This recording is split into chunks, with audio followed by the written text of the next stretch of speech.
Bilang bahagi ng aming pagbibigay serbisyo publiko, muling nagsasagawa ng public service activity ngayong araw dito sa Net25 Complex.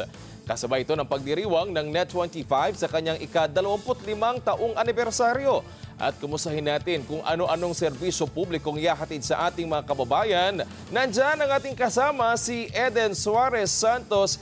Eden, ano na bang mga balita dyan? Yes, Wedge. Naku, ang dami ng ating mga kababayan dito sa himpilan, para nga sa pagdiriwang ng Net25 ng kanyang ika-25th anniversary. At bilang bahagi nga ng selebrasyon, ay tuloy-tuloy ngayon ang pagbibigay ng serbisyo sa publiko ng ating himpilan para sa ating mga kababayan. Katuwang ng himpilan sa pagbibigay ng serbisyo sa publiko ang iba't ibang ahensya ng pamahalaan na kinabibilangan ng Philippine Statistics Authority, Pag-ibig Fund, ang PhilHealth, nandyan din ang Social Security System o SSS, kabilang din ang National Bureau of Investigation o NBI at ang Quezon City Government na pinipilahan ng ating mga kababayan na gustong kumuha ng kanilang Q-Citizen ID at yung PWD ID. Maaari pa rin nga kumuha ng inyong birth certificate, gayon din yung Certificate of No Marriage o yung CENOMAR, gayon din yung Pag-ibig Loyalty Card, PhilHealth ID at yung mga nabanggit ko kanina. Bukod pa dyan, Wedge, yung mga serbisyong nabanggit ay meron din kasabay na medical mission na sinasagwa dito sa ating himpilan kung saan ay maaaring i-avail ng ating mga kababayan ng libreng eye check, X-ray, sugar test, ECG, gayon din yung blood pressure at pulse oximeter.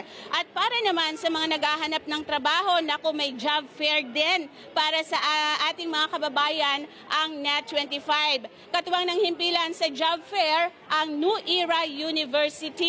Hindi lang yung mga totoong balita, Wedge, at mga impormasyong mahalaga ang inihahatid ng Net25 para sa ating mga kababayan, kundi maging yung iba't ibang public service na kailangan nila, lalo na sa panahong ito.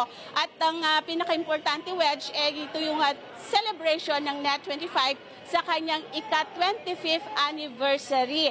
Mas malapit sa ating mga kababayan itong ginagawang public service. Kaya naman, welcome na welcome pa rin yung mga kababayan natin na gustong humabol dito sa iba't ibang public service activity ng Net25 dahil hanggang mamayang 5 p.m. po ito. Magdala lamang kayo ng inyong valid ID. At Wedge, pwede ka rin dito at si Gianna, baka gusto nyo nang kumuha ng CENOMAR para sa inyong dalawa ng iyong lovey-dovey. Back to you, Wedge! Oo nga, Eden. Mamaya bababa rin. Ikaw ba meron ka ng in-applyan dyan? Kukuha ko ng QCID. Oo.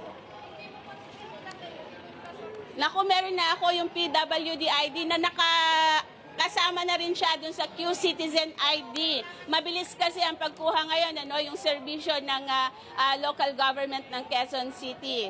Wedge. Maraming salamat, Eden Suarez Santos.